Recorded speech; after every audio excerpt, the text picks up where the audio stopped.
Nah, dengan untungnya, terus orang-orang Islamnya dengan perang Israel Hamas ini kan, perang Israel Hamas ini membalik cara berpikirnya orang Eropa terhadap orang Islam ini, ya, dan orang Amerika. Jadi radikal kan orang Amerikanya kan. Perang Israel Hamas ini, terus kan seluruh Islam di seluruh dunia kan mempertunjukkan kebiadabannya kan. Bayangin ya bandara semua nih ya, Anda lihat ya. Di blok bandaranya itu saudara ya, sampai orang nggak bisa lewat saudara ya. Sampai orang nggak bisa pakai fasilitas umum lagi saudara ya. Saya kalau ngeliat orang yang punya teori konspirasi itu, buat saya itu apa ya? Ini orang goblok, halu, halu gitu loh. Nggak ada orang ya. Kalau ada orang bisa membuat konspirasi global, kita layak sembah orang itu saudara. Berarti dia Tuhan, ya. Berarti dia Tuhan, ya kan? Yang bisa merencanakan dunia ini kan hanya Tuhan, ya kan? Jadi kalau ada orang bisa merencanakan konspirasi besar dunia ini ya berarti dia Tuhannya. Ya, nggak bisa ya, nggak ada orang bisa mengkonspirasi seluruh dunia ini sehingga mengikuti maunya dia. Wah, dia Tuhan berarti lebih hebat dari Tuhan. Nangkap nggak? Nah, konyolnya orang Kristen lebih percaya sama teori konspirasi daripada kekuasaan Tuhan sendiri. Lebih takut sama konspirasi teori daripada sama Tuhan. Kan Kristen goblok lagi ini kan. Saya mah nggak percaya teori konspirasi ya. Mau orang konspirasi apa saja buat saya, mas saya nggak. Saya lebih percaya sama Tuhan saya. Saya lebih percaya sama jalur coba yang saya cerita. Wah, ini konspirasi ini. Israel Hamas ini wah pendeta-pendeta, wah ini Israel Ukraina pasukan perang dunia ketiga. Dari dulu saya bilang kan nggak ada perang dunia ketiga. Nanti kalau dunia sudah aman baru perang dunia ketiga. Aman dulu dunia. Coba amati. Kenapa? Karena firman Tuhan bilang begitu. Coba yang saya ngomong, nggak ada yang salah. Israel Hamas 2024 nanti Yerusalem aman. 2024 Ukraina Rusia tenang. Seluruh dunia tenang kecuali Indonesia ribut. Bukan saya mengonspirasi, ini firman Tuhan yang bilang. Ya, jadi saya mah nggak percaya orang goblok, hanya orang goblok yang percaya konspirasi. Ya. Iya, selamat malam. Jadi tadi Pak Paul bilang genosida aja gitu kan. Nah, bisa nggak Pak itu apa imigran-imigran nakal dan jahat kayak gitu di genosida aja gitu di Eropa gitu Pak? Itu kan tadi kan ngeri banget ya itu sampai Ngeri. ada upaya untuk Iya, membuka border ya. Padahal kan maksa. apa namanya? Udah di pagar gitu, pagar apa tuh? Pagar Awat itu pagar tadi. pagar berduri ya. Sengaja itu dibuka dengan pakai tang dan pakai sampai nebang pohon kalau nggak salah tuh tadi saya lihatnya. Ngeri ya. Begini Pak, ini kan juga bisa masalah serius juga ya untuk Eropa ya. Saya beberapa kali melihat berita ya bahwa terjadi pemerkosaan gitu orang kulit putih terutama perempuan gitu diperkosa sama imigran-imigran gini. Bisa nggak Bapak Paul itu komporin orang-orang Eropa supaya sifat mereka seperti kayak Nazi lagi gitu Pak. Jadi bagaimana caranya orang-orang yang ibaratnya itu kan hama ya Pak ya, manusia hama ya. Gimana caranya ya lah dibikin konsentrasi lah gitu. Kalau Spanyol udah ya, kalau Spanyol itu jadi bukan sifatnya kayak nasi bukan, tapi gini dengan sistem. Tadi yang Gerd Wilder ngomong kemarin kan kamu kemarin nggak masuk ya. Gerd Wilder itu ngomong, kalau mereka tidak mau ikut hukum negara, mereka mau hukum Islam, ya kita pulangin. Tegas pulangin. Nah, terus orang Eropa, aduh kasihan jangan, mereka sana nanti bisa mati. Ya nggak apa-apa mati, bukan urusan kita. Dan mereka nggak mau ikut aturan kita, masa kita yang suruh ikut aturan dia? Sebenarnya ini juga Pak bagus Jadi juga yang karena Gerd Wilder, Olaf Scholz, siapa lagi itu sudah benar. Itu bukan Nazi, mereka tegas. Kalau kamu ya, Islam, enggak apa-apa, ikut aturan kita. Yang penting hukum negara di atas hukum agama. Enggak apa-apa. Gerd Wilder itu tidak masalah, ibunya Islam ya. Ibunya Gerd Wilder Islam, saudara orang Sunda. Ya, enggak masalah. atau bisa nggak Pak kompor-komporin gitu orang Eropa gitu untuk para imigran ini ke Indonesia aja gitu. Jadi kan rame nih Indonesia nih. Nah, ini kan jadi suatu saat bisa nih ya dimainkan isu-isu gitu. Jadi ya bagaimana mempercepat keadaan lah gitu. Sebetulnya Prabowo kurang pinter ya. Kalau Prabowo mau menang gampang itu terima semua orang pribumi, semua pengungsi-pengungsi itu ya menang dia ya. Iya, karena Terus sih dipakein Islam-Islam yang itu ya, Islam yang soleha itu ya. Semuanya disuruh dikawin-kawinin semua. Wah, bikin proyek begitu. Wah, tuh yang pokoknya yang pengusung khilafah tuh pasti menang. iya. Ini juga saya juga bingung juga eh orang Indonesia ya kepada orang Rohingya. 6 tahun yang lalu save Rohingya gitu kan. Tapi kok Sampai sampai busuk-busukin biksu-biksu yang botak-botak itu wah dihina-hina ya. Chef baru Rohingya ya. baru 8.000 imigran Rohingya aja yang agamanya sama aja kok kayaknya udah kayak kerugian gitu ya. Padahal Eropa ini loh yang mohon maaf 20 ya, juta. secara 20 juta. agama kan beda. Iya, dan niatnya kan memang niat destruktif ya, kayak mimpi basah gitu untuk bagaimana caranya mengislamkan Eropa gitu kan. Harusnya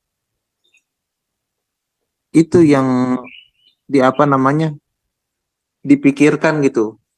Kalau misalnya berkaca dari orang-orang Indonesia gitu, kalau lu aja sikap lu kepada yang sesama agama lu aja seperti ini, ya gue juga lebih lebih oke dong untuk membikin ya ibaratnya tegas dan kejam lah terhadap imigran-imigran nakal ini. Tapi ada satu hal lagi Pak, ah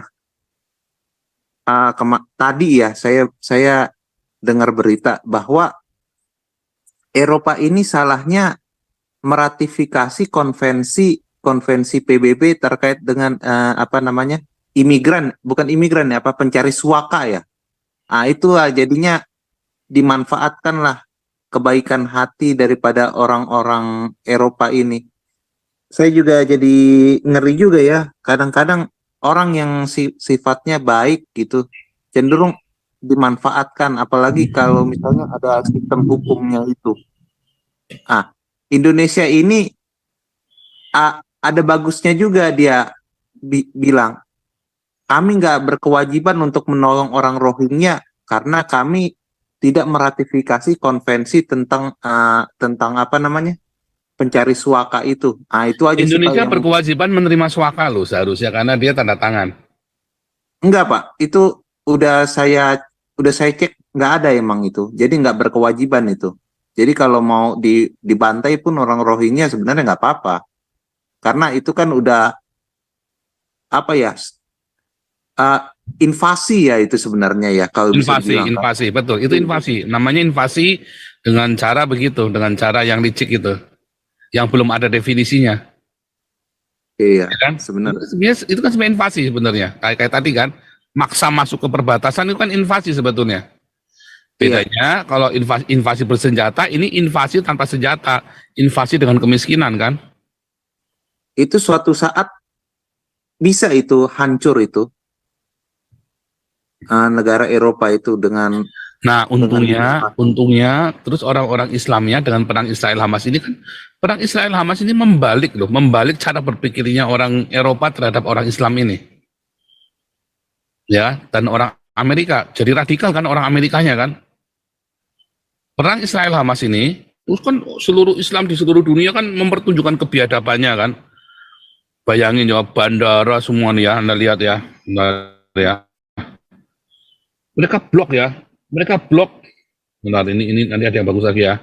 Nanti kita ke sini ya. Di blok bandaranya itu, saudara ya, sampai orang nggak bisa lewat, saudara ya. Sampai orang nggak bisa pakai fasilitas umum lagi, saudara ya. Mana ya? Aduh, saya sebentar, waduh, biadab sekali nih orang-orang ini ya. Sebentar. Jadi di blok itu ya, sampai orang nggak bisa lewat, saudara ya. Sebentar ya.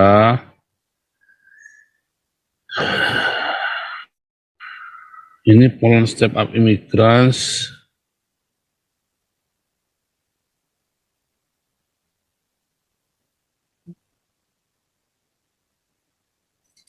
Hmm,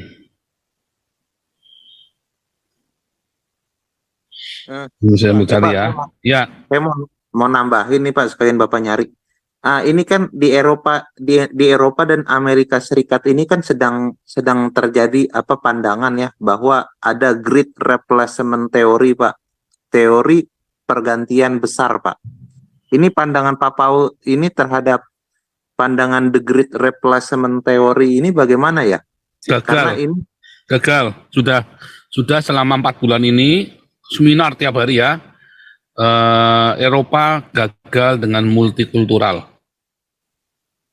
Ya kan, karena multikultural itu justru mendatangkan hal-hal yang negatif buat Eropa sendiri, buat masyarakat asli Eropa sendiri dan yang lahir di Eropa. Udah gagal, jadi tolak udah nggak bisa. Makanya Polandia kemarin lantang sekali. Dulu kan Polandia kan dituduh kan, Polandia ini kan dulu dipojokin kan, inilah begitulah. Nah 10 tahun kemudian dunia membuktikan, ya kan, Polandia paling aman di seluruh Eropa. Ini gagal ya. Makanya ini kan Nederland kan Geert Wilders mau jadi prime minister ini, mau Nederland exit, dia nggak mau gabung sama Uni Eropa. Kalau Uni Eropa memaksa Nederland terima refugee, kita keluar, nggak mau lagi Nederland itu ke Eropa. itu sebenarnya siapa sih dalang dibalik imigran-imigran itu bisa sebegitu rupa itu kalau Ya saya bukan dalang, itu otomatis karena sekarang ini yang paling baik hati adalah orang Eropa. Orang Eropa itu kan ada gerakan humanisme ya, ada humanisme ini membuat orang-orang Eropa itu piti, gampang kasihan sama orang. Oh ini kasihan ya coba 4-5 tahun yang 6 tahun yang lalu itu ya refugee welcome. Wah setahun kemudian baru setahun kan, wah mereka tuh marah sekali ya. Yang di Kolen itu loh, kemarin ada saya nggak bahas. di Eropa itu Pak pandangan bahwa Putin itu sendiri yang memainkan Nah, bukan. Itu nggak ada lah. Gini nih, kamu jangan percaya teori konspirasi. Tidak ada di dunia bisa membuat sebuah konspirasi global. Nggak ada, saudara. Itu tuh hanya orang yang terlalu menghayal, ya. ya karena Freemason, apalagi aduh di Vatikan, aduh, itu semua itu omongan kosong semua.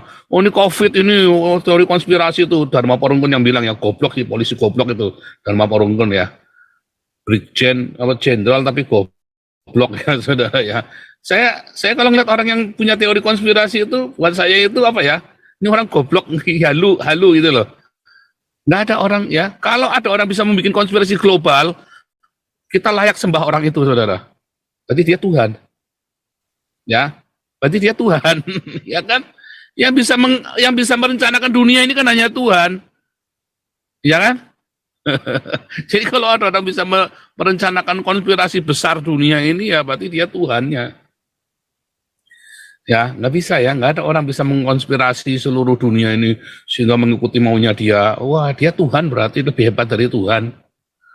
Nangkap nggak? Nah, konyolnya orang Kristen lebih percaya sama teori konspirasi daripada kekuasaan Tuhan sendiri. Lebih takut sama konspirasi teori daripada sama Tuhan. Kan Kristen goblok lagi ini kan. Saya mah nggak percaya teori konspirasi ya. Mau orang konspirasi apa saja buat saya, mas saya nggak. Saya lebih percaya sama Tuhan saya. Saya lebih percaya sama jalur coba yang saya cerita. Wah ini konspirasi ini. Israel Hamas ini wah pendeta-pendeta, wah ini Israel Ukraina pasti akan perang dunia ketiga. Dari dulu saya bilang kan nggak ada perang dunia ketiga. Nanti kalau dunia sudah aman baru perang dunia ketiga. Aman dulu dunia. Coba amati. Kenapa? Karena firman Tuhan bilang begitu. Coba yang saya ngomong, nggak ada yang salah. Israel Hamas 2024 nanti Yerusalem aman. 2024 Ukraina Rusia tenang. Seluruh dunia tenang kecuali Indonesia ribut. Bukan saya mengonspirasi, ini firman Tuhan yang bilang. Ya, jadi saya mah nggak percaya orang goblok, hanya orang goblok yang percaya konspirasi. Ya, oke. Ini ada Suherdi, silakan.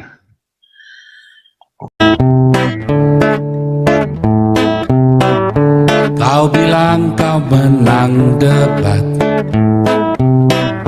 lawan domba yang sesat. Kau bilang banyak yang tobat.